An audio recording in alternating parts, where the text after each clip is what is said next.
This episode is brought to you by Nordstrom.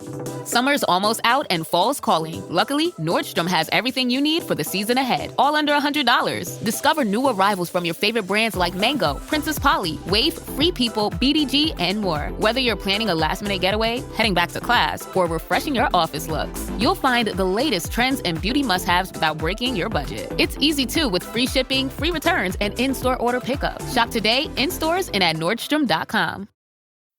This episode is brought to you by Wayfair. Podcasts follow us everywhere. Whether you're cooking in the kitchen, chilling in the living room, or pretending to fold laundry in the bedroom. And with Wayfair, every one of those rooms can tell a story of its own. Their curated collections of furniture styles and prices make Wayfair the trusted destination to turn your home into your happy place. Shop everything home at wayfair.com with free and easy delivery straight to your door. Wayfair, every style, every home.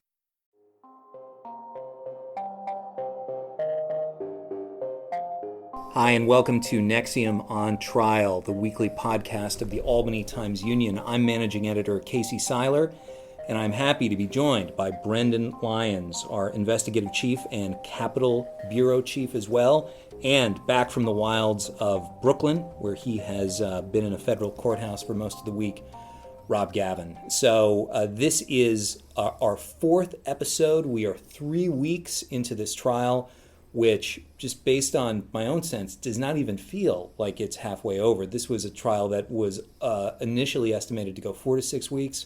It seems like it's going to go every bit of 6 weeks at this point. Would either of you dispute that idea?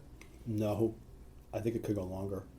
And the reason I say that is the judge this week asked Moira Penza, the lead prosecutor for the government, if they were still on that time frame, or if they're looking, I think he used the word robust, are they looking at a more robust time frame? And she said, we're doing our best to keep up with it. So it wasn't a yes. So I think everybody there is sort of expecting it to go a week or two longer. A couple of people told me they probably thought end of June might be a more realistic time frame. Mm-hmm. I think too with looking at the answers, the responses from the witnesses too, they are not hostile witnesses, yes or no answers. They are giving, Lauren Salzman gave some really detailed explanations of motives and things behind the creation of the secret club, and I think the government is certainly not going to cut her off. They're allowing her to get all this in the record, so. We should back up and say we are, of course, discussing the federal trial of Keith Raniere, the co-founder of the shadowy organization known as NXIVM that has operated for more than 2 decades now from right here in the capital region of upstate New York. Raniere is facing charges that include human trafficking, racketeering. What am I forgetting? Forced labor. There's wire fraud, conspiracy. 7 counts altogether, sex trafficking, a bunch of attempted identity theft. Yeah, and part of it within the racketeering charge are extortion, child pornography, possession of child pornography, and sexual exploitation of a child. So those are very serious charges. So Rob, this week was really dominated by the testimony of Lauren Salzman, who is of course the daughter of Nancy Salzman, who was NXIVM's president. And she testified about her 2-decade relationship with Keith Raniere, a relationship that included, I think it's fair to say that any layman would describe it as a good deal of psychological abuse. No question. Her testimony really was like a walkthrough. It's like seeing a history of NXIVM right before your eyes. And she was every bit as, at least from my perspective, just watching it, as probably as effective a witness as the government would have hoped, because she laid out how she met Raniere. She gave us a view inside this organization, and she was not someone who came off saying, oh, well, this is all bad. She's telling us, she told us very clearly and with examples why she believed in the organization, why she believed in Keith Raniere, and how she believed he betrayed a lot of those things, and how she now, being away, can look at it very differently, that just one example, the fact that she thought he was this amazing, he had taught people to, uphold and be responsible, and that men were always, in his view, always going to, stand up for the women. And then she is there when he's arrested, and what does he do? He literally runs away and walks into a closet, and she's left there to face guns. And she has this kind of amazing quote where she says, I never thought, in the end, I would end up, sticking taking up for on Keith. the role that he was Keith. supposed to have. Yeah. Yeah. And that, I would be there for Keith, and that Keith would be there for Keith. Right. This is this remarkable scene of his arrest in March of 2018 down in Mexico, where sort of NXIVM's inner circle had, you can say fled, maybe you can just call it a late winter vacation, but in the wake, this was about 6 months after this New York Times story, which seems to have really kicked off the federal investigation that explained the branding of women by this organization within NXIVM known as DOS. And I won't attempt the Latin, but if either of you want to, go right ahead. But it was this master-slave, essentially a sex club within NXIVM. Mexican police, at the behest of U.S. law enforcement, they come and they essentially raid this luxury condo that they're living in, and Keith Raniere takes off for the walk-in closet, where he is ultimately taken into custody. And even what struck me is that even at that time, when his world is beginning to collapse, he has taken his most loyal female followers, Lauren Salzman, Allison Mack, Nikki Klein. They are in Mexico. They're basically hiding in a fishing village, and he still has sex on his mind. He is plotting with them. We need to have a reconnection ceremony, a recommitment, and that would be a group sex ordeal. So what struck me about this early testimony, especially from Lauren Salzman, is how sex seemed to be the foundation of almost everything he did.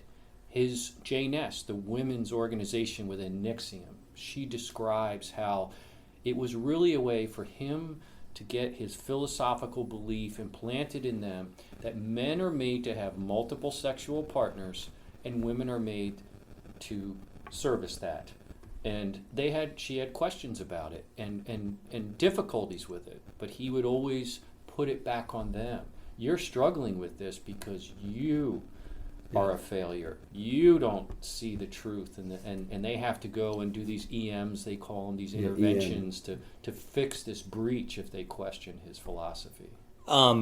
There are cross-examination by Mark Agnifilo, who is Raniere's lead defense counsel, was fairly remarkable, and it must have. One imagines it was probably difficult to be in the courtroom for. Rob, describe how it kind of played out? I think you could definitely make the case that in many ways it backfired, because he would try to open doors. He was trying to make the case that, you knew Keith had all these partners. At one point he says, he names them all, 17 or 18 partners before DOS.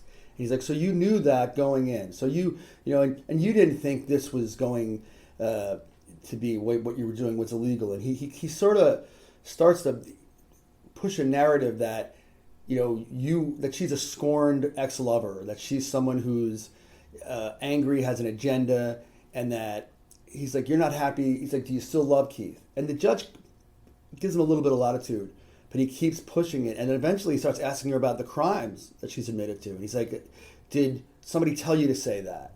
Are you sure? And these are questions of law. And the judge Judge Nicholas Garalfas is slowly getting more and more agitated. You could see it. It's building up. And at one point, he asks Lauren Salzman about... Agnifilo asks Lauren Salzman about why did you do this, and how come why do you feel about Keith? And at some point she just bawls. He touches a button, and I don't think he saw it going where it went. And she not only answers the question, but kind of like what Brendan said, it's not a yes or no answer. She is giving long, explanations where she's telling Agnifilo, look, no, that's not true. I did this because Keith wanted this. And when he's asking her about the guilty plea, why did you agree to this? She says, very emotionally, I did what he taught us to do, to take up and take responsibility because I saw bad things were happening and I did not want to be at the defense table. And he had said to her, you didn't want to be at the defense table with him, did you? As if to say, you didn't want to have to, be here. You're letting him take the fall. But she's like, no, I saw bad things were happening here and I didn't want to continue to just lie and tell a false story. As he's pushing Lauren Salzman on the witness stand, as Agnifilo keeps asking her these questions and she continues to get upset, he's asking about the extortion and her guilty plea, which the judge has taken her guilty plea and he's very familiar with it. At some point, the judge just says, okay, that's it. We're done. Sit down, and cuts off the cross-examination, which is pretty unusual. Because this is someone who had been testifying at this point for 4 days. Correct. And Agnifilo, his cross-examination before it was shut down by the judge lasted for how long? Several hours, probably 3-4 hours. Okay. And he, if maybe longer, you look at how many times he kept asking the question. There's a number of times where the judge had told Agnifilo, asked and answered, move on.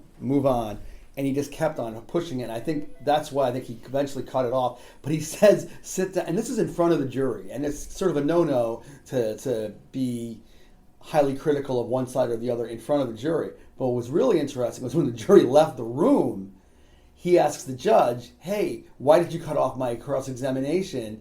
And the judge says, that went way over the line. And he says something which is kind of amazing. He says, this is not DOS, the Master Slave Organization. This is not the allegation, and this is not in my courtroom. And which is, in other words, these women are not going to be re-victimized. Yeah, in my courtroom. Called her a broken person. He said at some point you have to become a human before a judge. That was he viewed her as a broken person. He didn't want her to have what he thought was a nervous breakdown on the witness stand. She was unquestionably extremely emotional, and it's funny, after he cut him off, maybe there would have been a redirect by the prosecutor, Tanya Hajar, but she says no further questions. There's not a whole lot. It's a pretty good ending for the government there to just say, okay, I'm going to let that go. So, Brendan, how the next morning, of course, began with Mark Agnifilo making a formal request for a mistrial. Mm-hmm. Is that something that could come back and could benefit, if such a thing is a benefit in having to go through all this a second time, that could benefit Raniere on appeal? But I think that if the judge is limited to let's say that the appellate court determines that's an error, then they could still find that even though it was an error, it wouldn't have changed the final outcome. That the overwhelming evidence proven by what the government showed and proved overwhelmed that mistake, and it wasn't that influential on the jury. And they're going to be cognizant of the fact that a trial like this, be bulletproof, but also not have to occur again. I think, although they'll be sympathetic to his rights, but you've seen it before where judges can make mistakes. But in this case, I think he has the ability and the right to do what he did, which is to say that I told you to stop, you didn't stop. You've got a witness here who looks like they're on the verge of having a heart attack or suffering a breakdown, and my job is to control this courtroom, and that's what I did. So, I think it won't be a fatal error in the end. And he preserved it. I mean, he has to have a record of the mistrial. The judge even said to him, you have your record. He mentioned the Second Circuit. The judge knows he's going to make that appeal, appeal argument. But the reality is, too, mistrial requests happen in every major trial, at every trial, and they're rejected. The judge rejected it very quickly, within seconds the next morning. He just said, I received your proposal for a mistrial. That request is denied, and moved on. So after that was resolved Thursday morning, the next witness who's going to be coming back next week was a Mexican national who grew up in what sounds like a fairly, storybook childhood of means in Mexico. Father, a successful executive. as a graduation gift, she was given a NXIVM class that eventually led to her moving to the capital region, joining the inner circle of NXIVM right after her 18th birthday, becoming one of Keith Raniere's many, sexual relationships.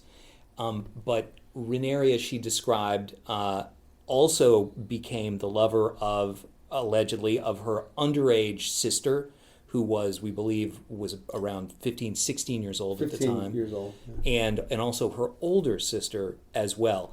But kind of most to the point, at least in terms of the criminal charges, she testified that she was kept a virtual captive in a single room, in a home in Halfmoon for 2 years. Yeah, I mean, came out very early in her testimony that she gave it right to the date, I believe it was March 9th in 2010, and she didn't get out till February 2012. And that when she comes back Tuesday, I think we're going to hear a lot more testimony, not only about that, but also about the fact that when she got out of the room, the alleged abuse did not stop. Her father and her family took the side of Raniere, and there was testimony from Lauren Salzman that she was driven to Mexican by border. Kristen Keefe and her father. Kristen Keefe and her father basically given some documents. And Lauren Salzman said of all the stuff that she did, she feels that what she did to this woman, who's now 33, was the worst of it. But also, this woman's testimony goes in hand with a lot of what Brendan said earlier about this sexual, everything with Raniere being controlled, using and sex as a control mechanism. She said, there's a quote from yesterday where this woman testified, with Keith, sex gave you access. And she says access, that she was, and then she's the second witness to testify in this case, that Raniere told her, you're in the inner circle now, after you agree to have sex with him. And it went just beyond, and I don't want to minimize in any way the fact that he was allegedly having sex with a 15-year-old, which obviously is against the law.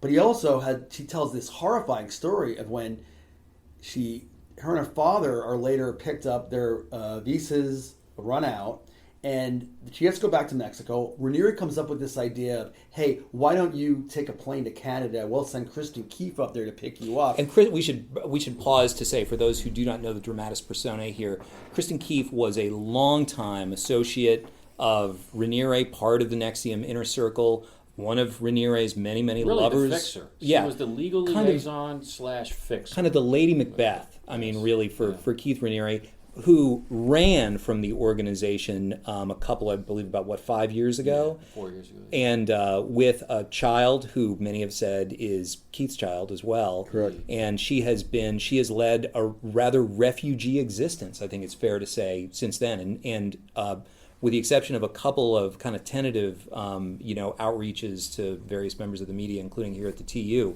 she's been kind of radio silent. And back this up, because this young woman is being held captive in this room because she showed affection for another man. She developed a crush on Lauren Salzman's boyfriend, Ben Meyer. And Keith cannot handle that. And that was the basis of her being punished, or having to make up for this breach, if you will. And so it again, the other thing that strikes me with Lauren Salzman's testimony, and then now you're bringing in the girl who, her and her sister both had sexual relations allegedly with Raniere. It's just mind-boggling. Yeah, but it tells me too that the government is going right in the beginning for the heart of their case, which is the sex trafficking, the child pornography, the sexual abuse of minors. These are the charges that would bring the 15-year mandatory minimum. And as Rob knows, the government usually, they'll make their start. They had Mark Vicente, they set the table, and now they're going for the heart of their case. And the testimony from Lauren Salzman, I think, has been devastating because of the proof. He was a hoarder. He kept every recording, every photograph, every email. She's got emails that he drafted for her, and all of the spin, all of the alleged lies that were going on, she can outline with documentation and with his own voice. This is what he did to make it look like he wasn't involved with DOS, to make it look like nobody was being coerced, and it was all his scheme. You can hear it. And that's a perfect segue to listen to we're going to listen to about 90 seconds of audio. This is a conversation between Keith Raniere and Allison Mack, which Allison Mack recorded on a walk with Raniere in, I believe, January of 2016. And it's a pretty good example of a lot of audio that has been played at the trial. You get a sense of kind of Raniere's way of kind of getting his way. So let's listen into that. A guy doing it, whoever, do you think the person who's being branded should be completely nude and sort of held to the table like a sort of almost like a sacrifice? I don't know if that's a feeling of submission, you know? So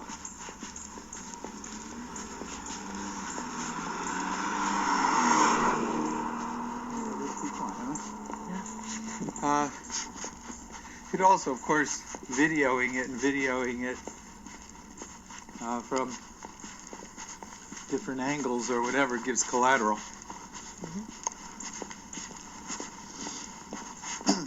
So it probably should be a more vulnerable position, type of a thing. Laying on the back, legs spread straight, like feet being held to the side of the table, hands probably above the head being held, almost like tied down, like a sacrificial whatever.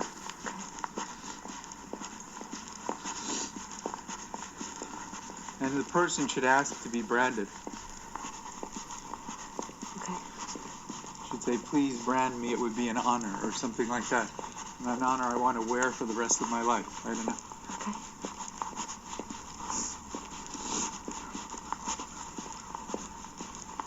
And they should probably say that before they're held down, so it doesn't seem like they're being coerced. Okay.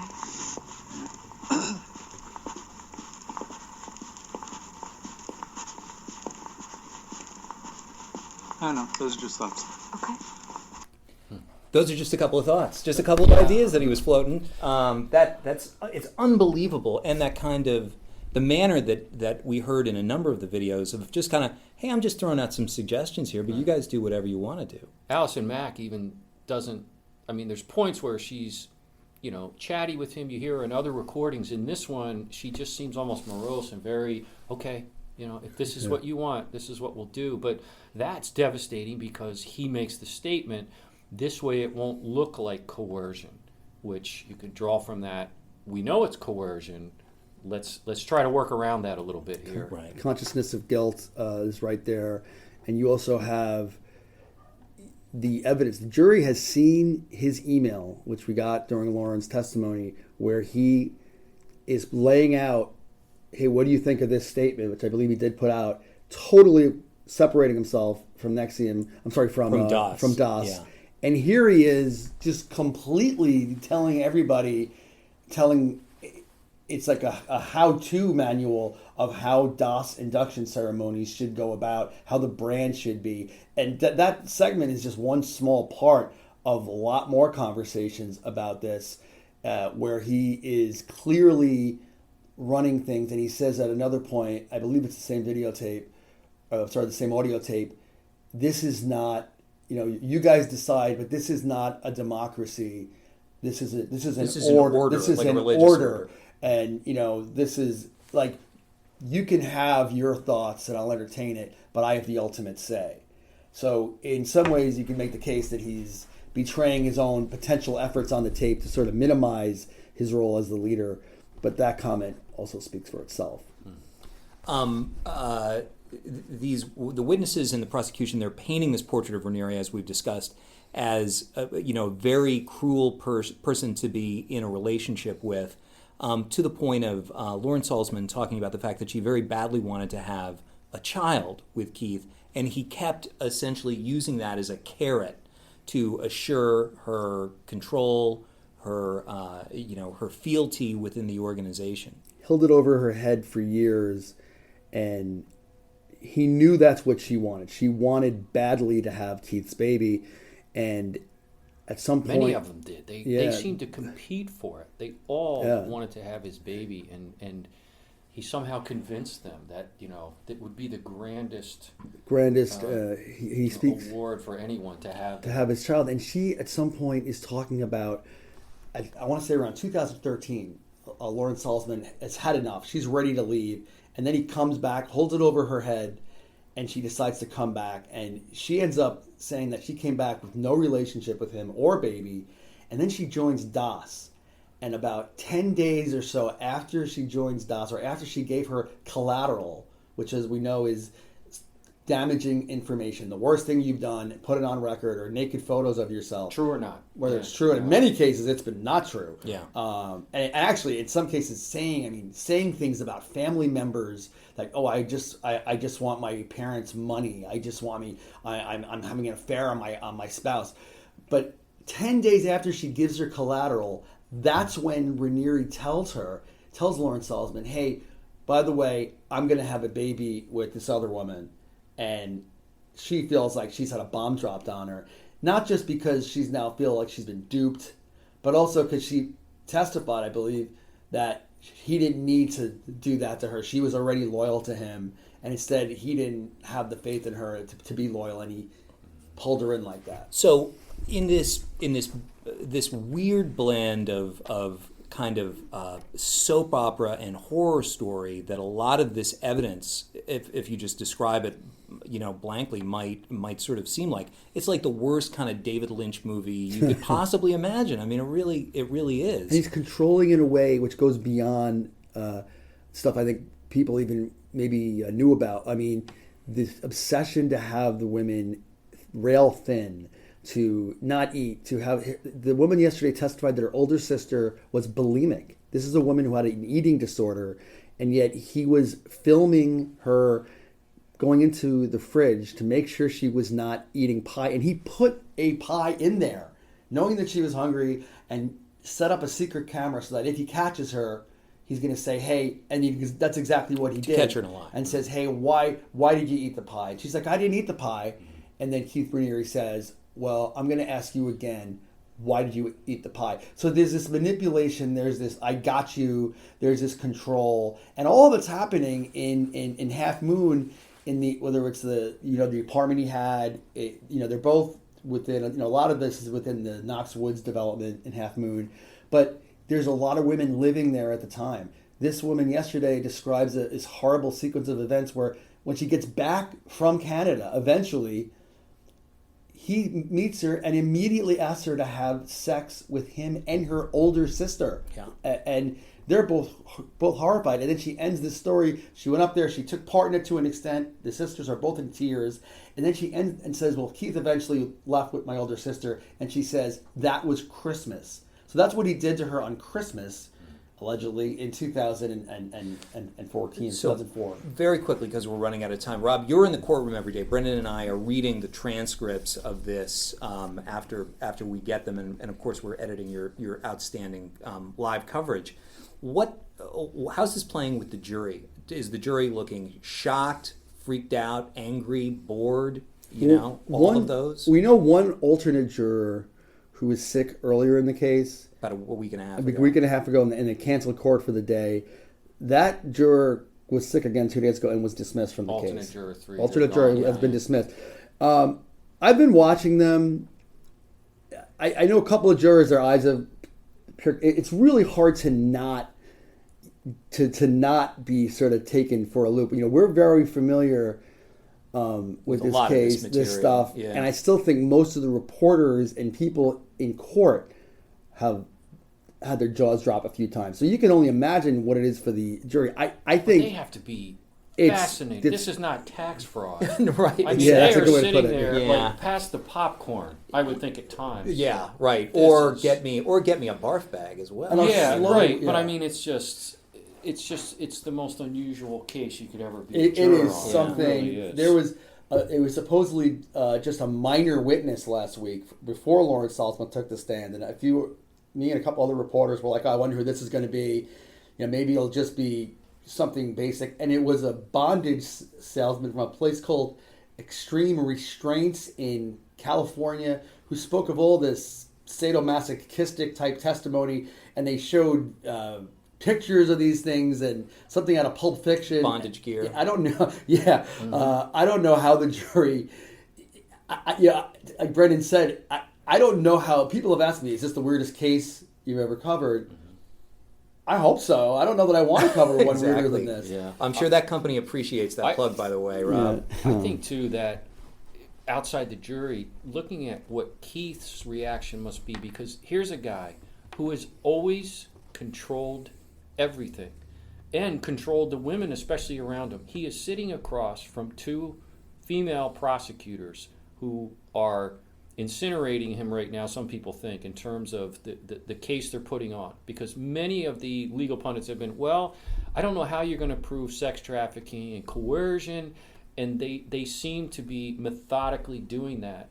And so he must feel sitting there, when is it my turn to talk and straighten out all of you inferior people? I'm the world's smartest man. That's how he's always carried himself.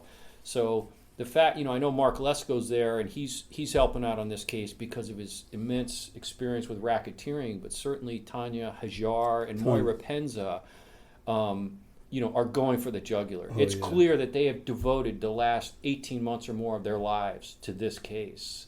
I think they are really, they have, they've definitely gone for the jugular, and it does raise the question, if you look ahead, is someone who's made the comments that he's made about women and that he feels he can have control, will he tell his lawyers, you know what, I want to take the witness stand to be able to have He may this, demand it. Yeah. And as you know, a defense attorney can't keep a defendant from taking the stand if that person wants to. So it is an interesting case.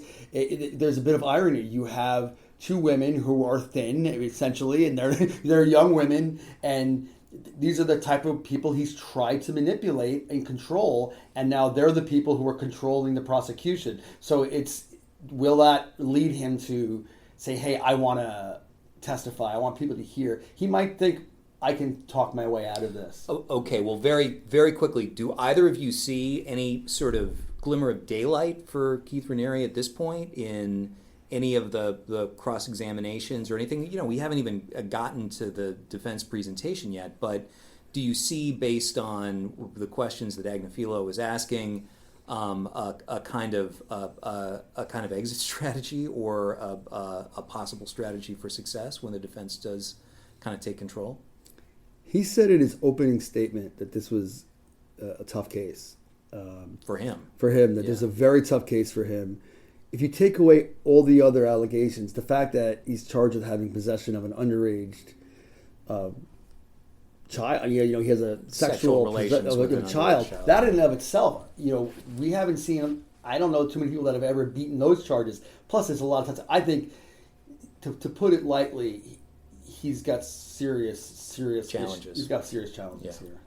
That's my view, is that the government is revealing facts that none of us ever knew, evidence that none of us were aware they had, and they seem to be on a path of overcoming that hurdle of proving, one, coercion, and they've already proven, I think, that he, just from his own word, the recordings and everything, that he set this up. This was his brainchild, this DOS, and you have him publicly trying to put on this charade to have these very people go out there and lie to the New York Times and others to say that I had nothing to do with this. It's a women's group. How dare you step on them? And this is about women's empowerment, when really it was just about branding, controlling, having sex. So the government early on is clearly winning, the first quarter of this game, I think. Well, that's great. Thanks very much to Rob Gavin, who will be back in Brooklyn on Tuesday. Rob, please enjoy your long Memorial Day weekend. And Brendan Lyons for all the great work. I would like to thank Jason Pettigrew from the Hearst Media Center. If this podcast sounds a heck of a lot better than last week's, where it was me on the phone talking with Rob on a moving train, we have him to thank for it. Thanks as well to the Times Union's podcast whisperer, Dave Lombardo. If you enjoy this podcast, please check out his CapCon series, Tales from the Coup, which is reaching its pulse-packed conclusion. And thanks as well to Jeff Anderson and Associates, a law firm that supports the Times-Union's coverage of the NXIVM trial. With that, I'm Casey Seiler. Thanks very much for listening.